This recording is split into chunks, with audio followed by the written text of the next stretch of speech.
বাড়িতে কখন আসবি? আমরা তোর জন্য সবাই অপেক্ষা করতেছি। তুই যে শ্বশুর বাড়ি গেলি, একবার তো ফোন দিয়ে জানাইলি না। কথা হয়েছে? কি কইল হাসান? শ্বশুর বাড়িতে গিয়ে উঠছে। কত বছর পর পোলাটা বিদেশ থেকে আইল, বাবা মার লগে দেখা না কইরা শ্বশুর বাড়ি চইলা গেল। আমি তোমার সাথে তোমাদের বাড়িতে গিয়ে থাকতে পারবো না, এখন তুমি ওইখানেই থাকবে। কি দরকার ওই ভাঙা ঘরে যাওয়ার? কি আছে ওখানে? তার শ্বশুর কত টাকা পয়সা খরচ কইরা বিদেশ পাঠাইছে, তারও তো একটা দাবি আছে নাকি? 10 মাস ওরে পেটে ধরছি, এটার কোনো দাবি নাই? গামছা দিয়ে বুকের সাথে বাঁধা রেখে মানুষের খেতে ধান কাটছি, কত কষ্ট করে বড় করছি, তার কোনো দাবি নাই? কি ব্যাপার? কি হয়েছে আপনার? কাঁদতেছেন কেন?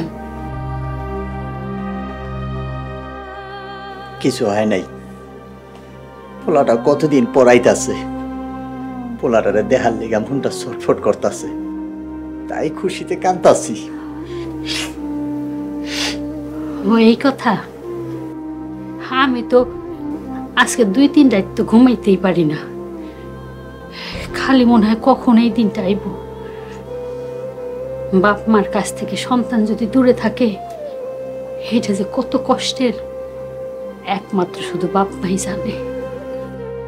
আরে তুমিও যদি কাঁদতাছো, এমনকি কান্নাকাটি করার সময়?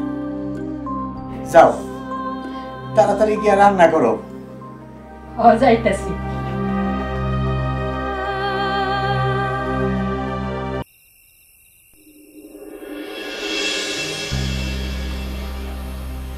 দেখছিস? দেখ দেখ, ফোনটা বন্ধ, দেখ।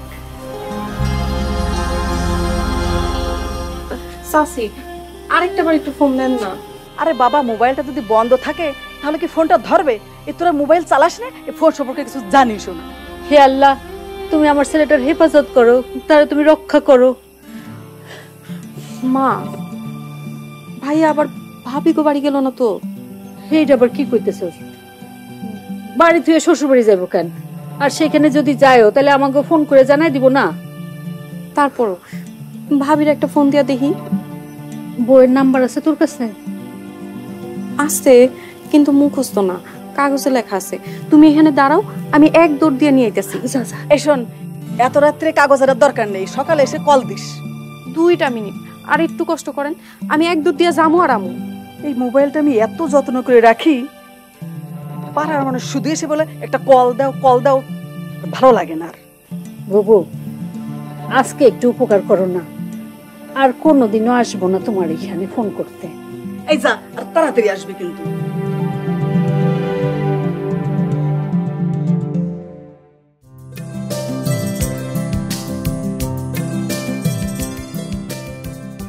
মিতু, মিতু, টেবিলের উপর আমার ফোনটা রাখা আছে, একটু নিয়ে আসো তো।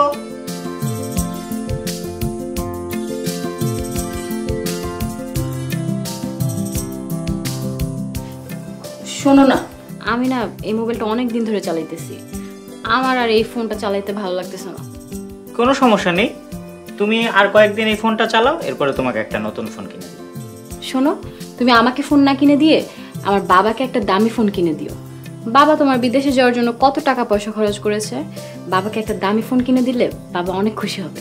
ঠিক আছে, তাহলে তোমাকে ফোন কিনে দেওয়ার আগে বাবাকে একটা দামি দেখে ফোন কিনে দিই।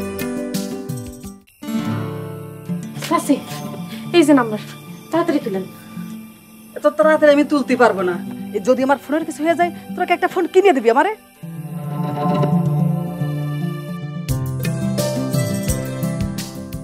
এই দেখো দেখো, শাড়িটা কত সুন্দর না?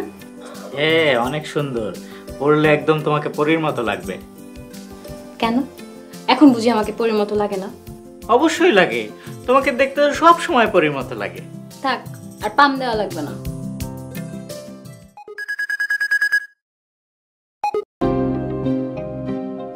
হ্যালো ভাবি, আসসালামু আলাইকুম, কেমন আছেন? আমি কুসুম। হ্যাঁ ভালো আছি, কি হয়েছে? ভাবি, ভাইয়ার তো আজকে বাড়িতে আমার কথা ছিল, এখনো আহে নাই। ভাইয়া কি আপনাকে বাড়িতে গেছে? হ্যাঁ আমার এখানে এসেছে, তো কি হয়েছে? ভাবি, ভাইয়ার কাছে একটু দেন না, মা খুব কান্নাকাটি করতেছে। এখানে কান্নাকাটি করার কি আছে? তোমার ভাই কি ছোট মানুষ যে হারায় যাবে? না ধরো, কথা বলো।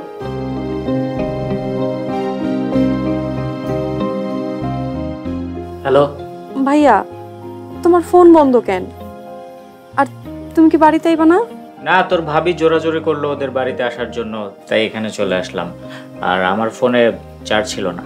ভাইয়া মার সাথে একটু কথা কও, মা অনেক কান্নাকাটি করতেছে। হাসান বাবা, কেমন আছিস তুই? ভালো। বাড়িতে কখন আসবি? আমরা তোর জন্য সবাই অপেক্ষা করতেছি। তুই যে শ্বশুর বাড়ি গেলি, একবার তো ফোন দিয়ে জানাইলি না। আহা, এইভাবে কেন বলছো? তোমার বৌমা অনেক জোরাজোরি করলো যে আমাদের বাড়িতে যাওয়ার আগে যেন ওদের বাড়িটা একটু ঘুরে যাই, তাই এখানে চলে আসলাম। আর আমার ফোনে চার্জ ছিল না, তাই বলতে পারিনি। কখন আসবি বাড়িতে? দেখি কবে আসা যায়, সময় হলে আসবো নি। তোমার বৌমার সাথে কথাবার্তা বললে দুজন মিলে ঠিক করবো নি কবে আসা যায়। এখন রাখো।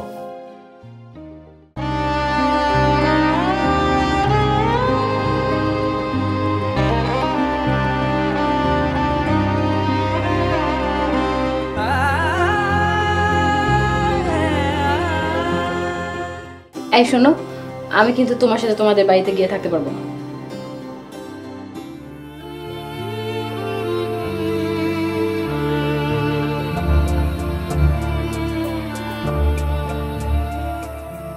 কথা হইছে? কি কইলো হাসান? শ্বশুর বাড়িতে গিয়ে উঠছে, মোবাইলে চার্জ ছিল না, তাই আমাকে জানাইতে পারে নাই। কত বছর পর পোলাটা বিদেশ থেকে আইলো, বাবা মার লগে দেখা না কইরা শ্বশুর বাড়ি চইলা গেল।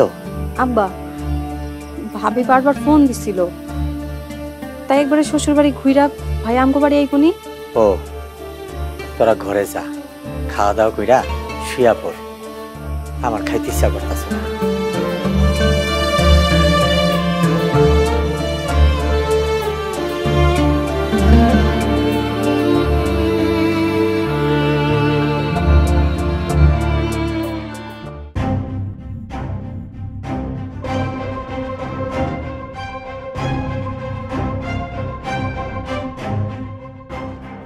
আমার কথাটা একটু বোঝার চেষ্টা করো।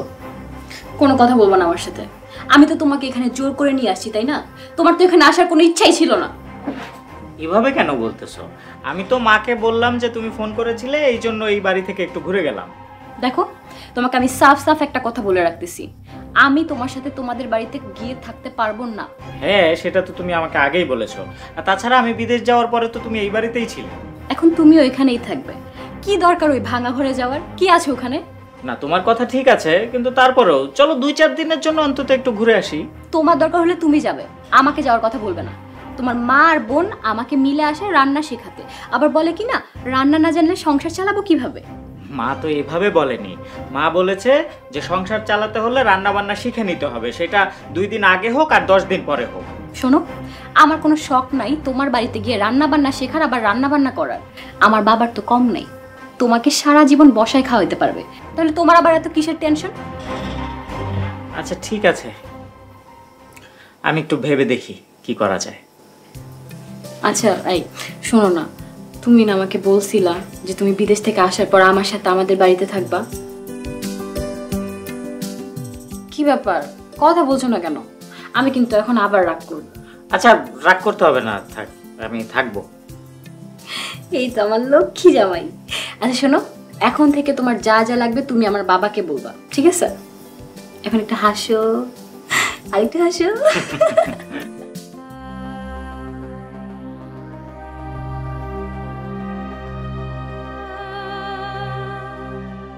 কান্দাছো কেন? কানলে কি তোমার পোলা ফেরত আইবো? কি অপরাধ ছিল আমাদের? এতদিন পর ছেলেটা দেশে আসলো, একটা নজর ওর মুখখানা দেখতে পারলাম না, 2টা মুখে ভাত তুলে খাওয়াইতেও পারলাম না। আমরা তো আমাকে পোলার জন্য কিছুই করতে পারি নাই। তার শ্বশুর কত টাকা পয়সা খরচ করে বিদেশ পাঠাইছে, তারপর তো একটা দাবি আছে নাকি? 10 মাস ওরে পেটে ধরছি, এটার কোনো দাবি নাই? গামছা দিয়ে বুকের সাথে বাইন্ধা রেখে মানুষের খেতে ধান কাটছি, কত কষ্ট করে বড় করছি, তার কোনো দাবি নাই? তুমি যদি এইভাবে ভাঙ্গা পড়ো, এইভাবে কান্নাকাটি করো, পাশের ঘরে মেয়েটা তো শুনলে ও ভাঙ্গা পড়বো। ছেলেটার জন্য আমার বুকের ভিতরটা ছটফট করতেছে, আমি ওরে না দেখে থাকতে পারতেছি না। আমাকে বলা বড় হয়েছে, ওরও তো একটা স্বাধীনতা আছে। ওর সেই দিন মন চায় আমাকে দেখতে, ও সেই দিনই আমাকে বাড়িতে আইব।